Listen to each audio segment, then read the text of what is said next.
Mrs. Snob? I have a name, goddammit. Big box model? For fuck's sake, Mrs. Snob is fine. I'm Detective Bulla. I'm the man hired to find your missing husband. Brad's missing? Sorry, I've been asleep. There's been a lack of yelling in the house lately, so I was trying to take advantage of how quiet it is. Yeah, your neighbors noticed this too. That's why they called me. With no cursing or screaming or obscure references being heard through the neighborhood, they just assumed your husband was missing. Okay, let's run with it. Come inside.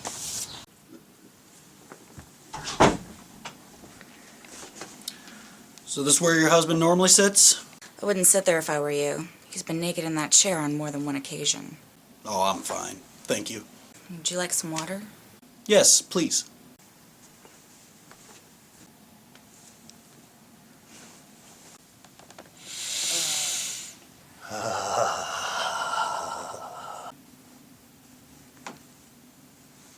You sniffed the chair, didn't you? No. Here.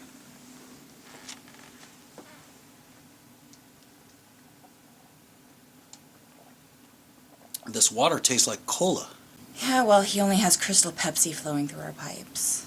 Well, that's stupefyingly nostalgic. Tell me about it. So, what can you tell me about your husband, Brad?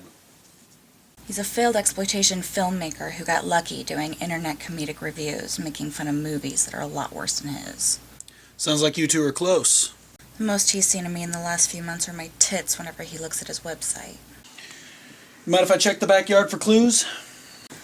Do what you like, but I better warn you, gunfights and karate showdowns have been known to go on back there.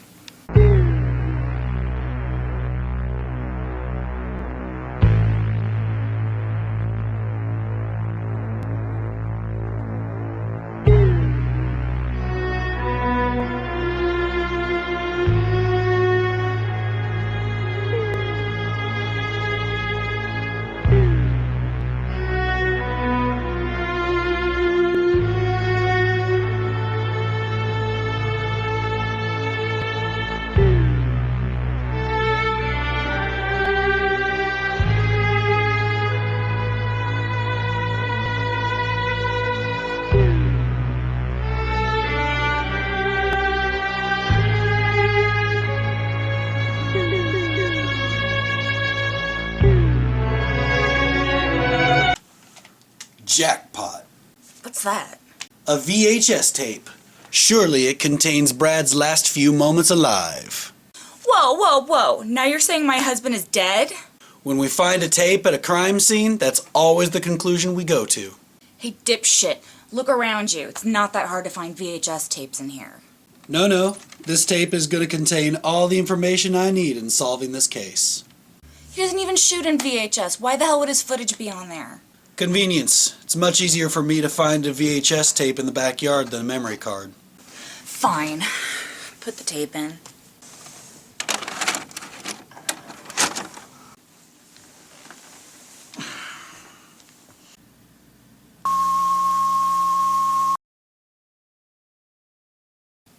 See? What did I tell you? Yes, gloat that my husband is dead. Oh, let's see here. Where's our star? Lou? Hey! Hey there, Sugar. Got your hair slicked back? It's not as easy as it was in the early days. Now I have to get this shit done before this all starts poofing out like static electricity. Who is that talking with him? The director, I guess? Your husband uses a director? Not usually. I don't know if I can do Cannibal Holocaust, man. What, is it too bad even for the cinema snob? No, it's not that. It's not that at all. It's just that this movie is disturbing. It's one of the most disturbing movies ever made. Hey, he said he quit smoking. Yeah, but you've done disturbing. And people watch this shit to laugh, to be entertained, not to be mentally tortured is all shit. Well, if that's the case, why do blood-sucking freaks, Sallow, Island of the Dead, fucking horrifying experiments of the SS Last Days? Those movies didn't have directors who had to prove to a federal judge that he didn't kill his actors. This is like... It's like doing a Snob video off of I Spit on Your Grave. which you should do. How do I snob a 45-minute rape scene? Well, okay, George Carlin once said that a person can make even rape funny. Yeah, when it's Elmer Fudd and Porky Pig. I'm not gonna get into I Spit on Your Grave now. Why are they talking in the bathroom? I hate when people try and put a plot line in the reviews. Alright, we're rolling, buddy. We're on? Yep. Okay. Cannibal Holocaust, one of the most controversial... This is going to be voiceover, by the way. Oh, shit.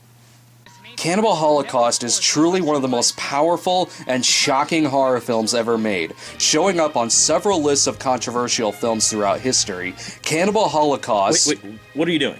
I'm talking about Cannibal Holocaust. No, you're giving your opinion on it. Don't give your opinion on it. Give the snob's opinion. Sorry, I get those confused sometimes. Alright. I'm ready. Let's start it. Cannibal Holocaust? What the fuck kind of title is that? It isn't graphic sounding enough with the word cannibal in your title. You have to add the word Holocaust in there for good measure? The fuck's the point? How about I call a movie Extinction Rapist and see how many smiles that title dishes out?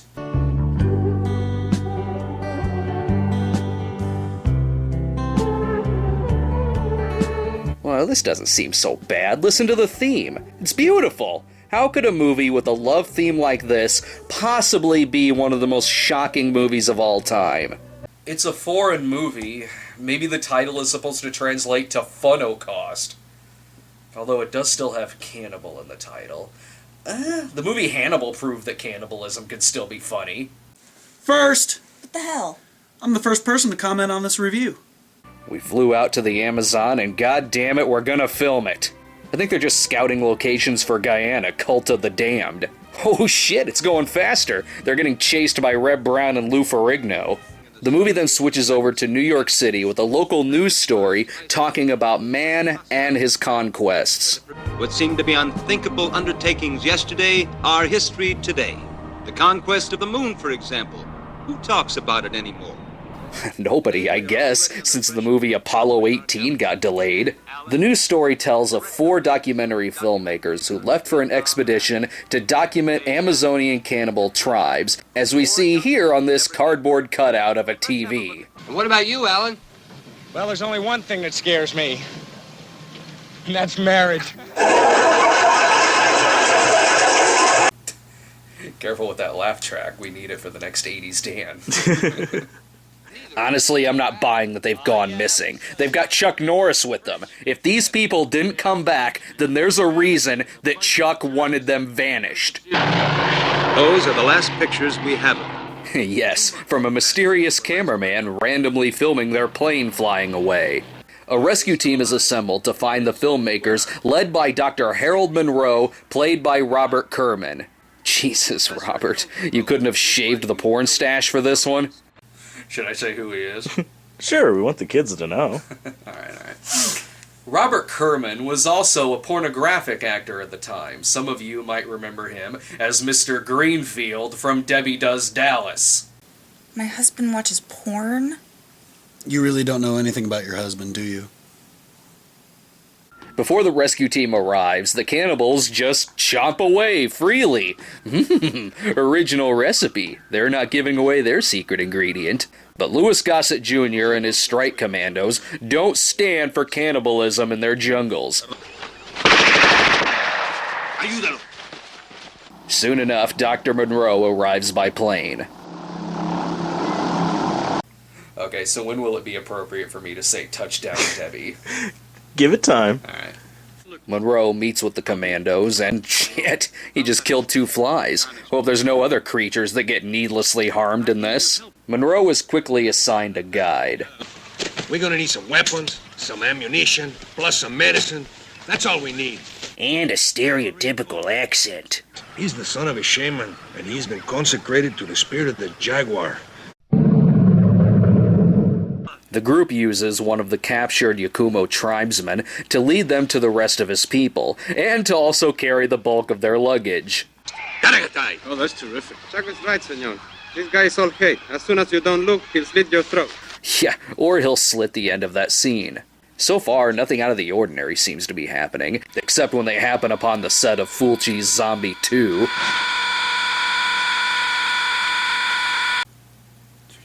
You can go ahead and cut it, I'm just memorizing the next part. Interesting how half this review is edited and the other half is raw footage. I halfway edit stuff all the time and put it onto a tape. You do? Sure, makes for an interesting narrative. The group then witnesses the execution of an adulteress and... Wait a minute. That's a white girl! They put mud on a white girl to make her look like...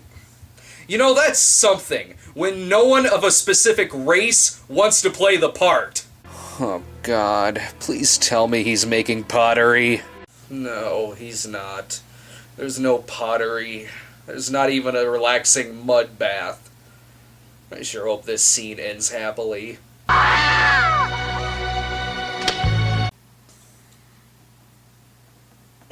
You know, you are the exploitation guy. I know. Wow, Brad. The group uses the tribesmen to lure out... the hell? Is he gonna rape him?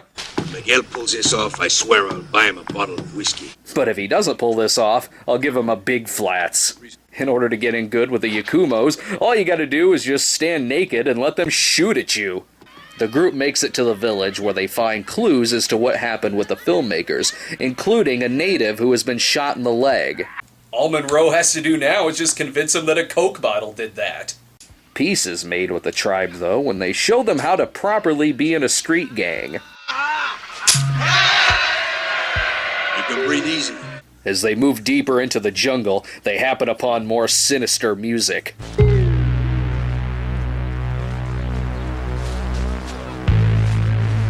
God, something terrible is gonna happen.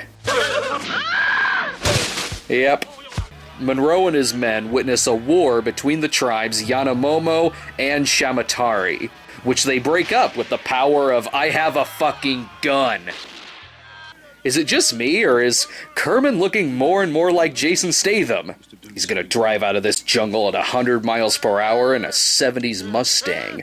But it's Kerman, so instead he nails all the Yanomamo chicks. Can I say touchdown Debbie now? Yes, you may. Nice. But soon after, Monroe sees them worshipping the lost film reels. Joke's on them, it's actually a copy of Corky Romano. The only way he can get the film canisters back is to now impress the Yanomomos, which he does by firing at the big ball in the sky and playing some sweet tunes on his radio.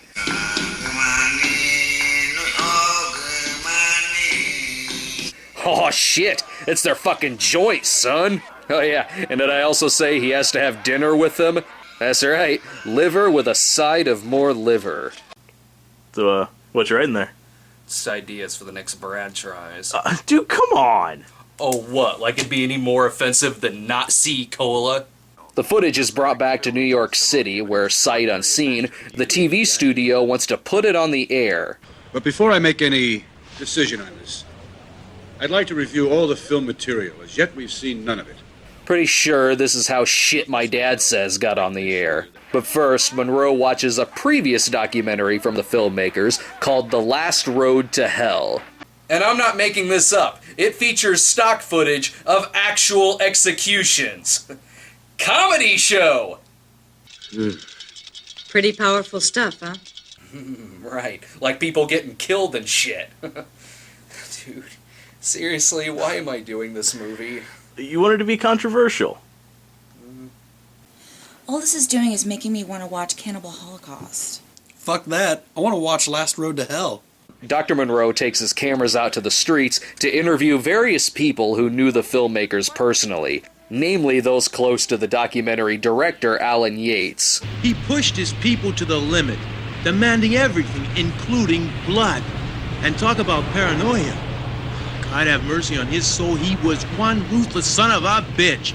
But enough about David O. Russell. Tell us about Alan. Maybe someone else has something nice to say. My son is no good. He doesn't work, doesn't go to school, wants to lay around the house all day, and he's no good, period. Now, that's it. Dad? Oh, shit. That was a sad joke. Right? Eventually, we start to see some found footage, and uh-oh, I think he accidentally switched his water tank. Get that camera! Alright, cut. Am I just supposed to completely disregard the blatant animal cruelty in this movie? Well, you ignored Abel Ferrara's mutilating a rabbit corpse and driller killer. Yeah, but that thing was already dead. And there's a lot of animal cruelty in this. How am I supposed to make fun of this movie? Am I just supposed to sit here and say, that's one way to get turtle wax? What the fuck? You showed plenty of torture sequences in the Sallow video. Yeah, and to a lot of people, that's my worst review. No, your worst review is Burial Ground. Well, I know that. Look, the director's a sadist. A fucking sadist. What more can you say? The movie is meant to be disturbing as hell, and in that case, maybe you want a sadist behind the camera. But some things you don't do. Well, this review got serious fast. I'm sure he'll turn it around. Oh shit! They just found Heather Donahue pissing in the woods again. Oh wait, never mind. It's just Willie Scott. See? I told you. A Blair Witch and an Indiana Jones reference all in the same breath. Danger strikes when their guide Felipe is bitten on the foot by a snake and... Oh, is that really necessary? I forgot they're going by dead alive rules. Treat every wound as if it were caused by a rat monkey. Alan and his team want to find the Yakomo tribe, so why not? They shoot one in the leg, that way he'll slowly walk back home. But it's not the best way of establishing peace with the Yakumo tribe. That, dear doctor, is a bigger understatement than saying this movie is only mildly unpleasant. You think this is bad? This is nothing. Alan did much worse. Just watch. How bad could it be? It's not like he set their village on fire.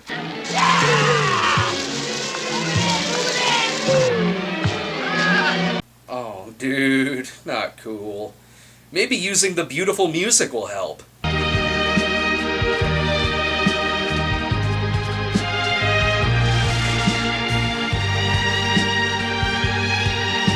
Wow.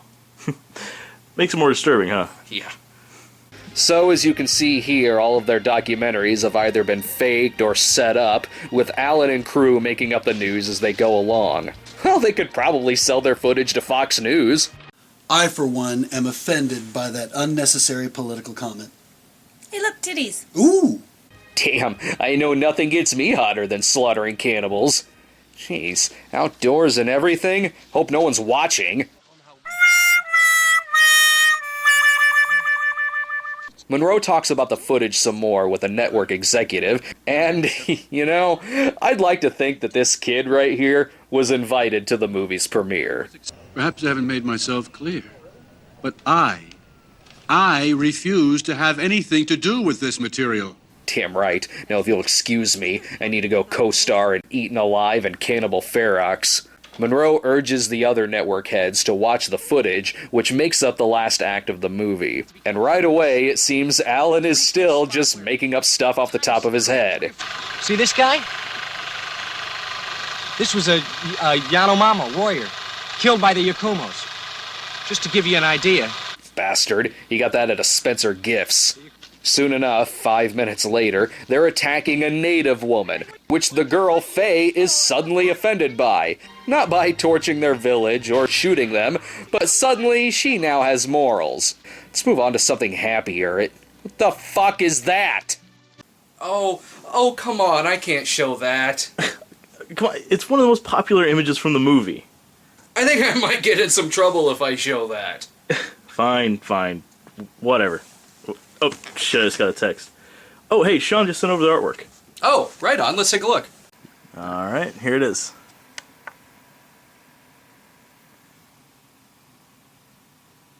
Oh my god! That's a tough break, man. My poor ass. That's graphic. And faster than you can say, we fucked up. The natives have the filmmakers surrounded, and like every Amazon cannibal film of the time, someone has to be castrated. Why the hell are they sticking around and filming this? Run! Dear God, fucking run! Wait, why am I giving them advice? They are terrible people! And I'm not talking like they only filmed for a few minutes. They filmed long enough for the natives to build a fire and eat the dude down to the bone. And then we get to see the rest of them be absolutely butchered.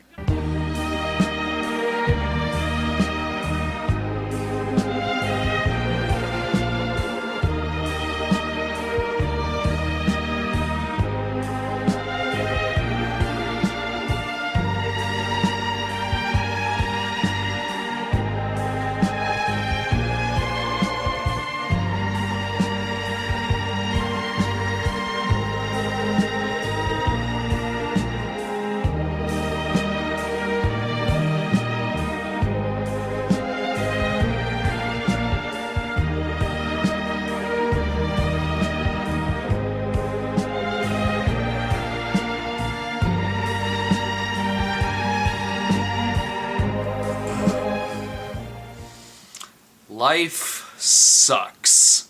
But what did you think was gonna happen? John, I want this material burned. All of it. On second thought, just stick it in a vault next to the day the clown cried. This has been a depressing sit. I hope they leave us with something provocative. I wonder who the real cannibals are. I know the answer to this. The people who eat people. If you eat people, you're the real fucking cannibals. Oh, it's over now? Projectionist was fined? Why? I thought they burnt the footage. Do you have anything else written? No, not really. Just some action notes here. Oh! Okay, alright. The ending. Fuck, I forgot about the ending of this video. Okay, so, well, let me get my fucking shoes on first. Since we'll be walking around. Wait, why do you even sit around barefoot? Oh, it just... I started out these videos, you know, it was just me in my free time sitting around my house, so I'd always naturally be barefoot anyway, and never thought about the fact I didn't have shoes on, and it just ended up becoming some kind of weird, stupid trademark. Alright, let's say I'm sitting here, Cannibal Holocaust ends, all of a sudden, like, the house starts shaking. I can put it in post. Okay, yeah, that'll work. The house starts shaking, I'm like, oh shit, what the fuck is going on? Oh my god, oh, something's outside. Naturally, I have to run out and investigate. Oh, of course. Like when Steel was in the backyard. So we run out here, and like, oh my god, and let's run out to the backyard. We'll be running outside, and let's say there's like some cannibals over there. Cannibals over there. Cannibals over there. Over there. I'll go to like the college at like one of the ethnic groups they have there and like pay them $20. That'll work. Okay, so they're throwing spears at me. A couple of them get me, like stab with spears. I'm twirling around dead, and then I fall over and I die. Like, so the camera like follows along with me down, like that, and I'm dead. I don't know though. I mean, haven't a lot of found footage movies done that? I mean, it's kind of cliche.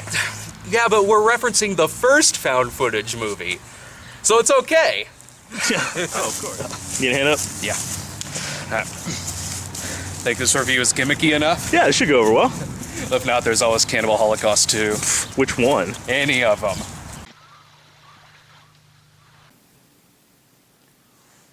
Was that last part supposed to be in there? I feel like you might have used the wrong take in there. Oh, just keep going so we can end this. Huh. Okay. So you see, Mrs. Snob, it appears that your husband was so obsessed with making a great review that he ran outside and was promptly murdered. So where did his body go? Where did your body go? Cannibals ate them. Oh, cannibals ate them. This doesn't make sense.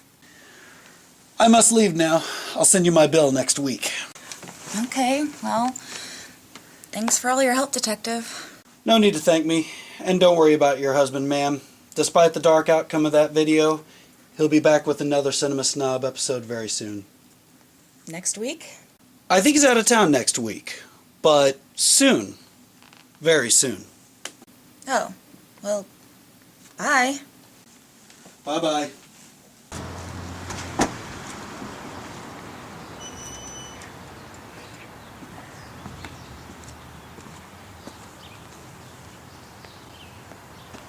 I wonder who the real critics are.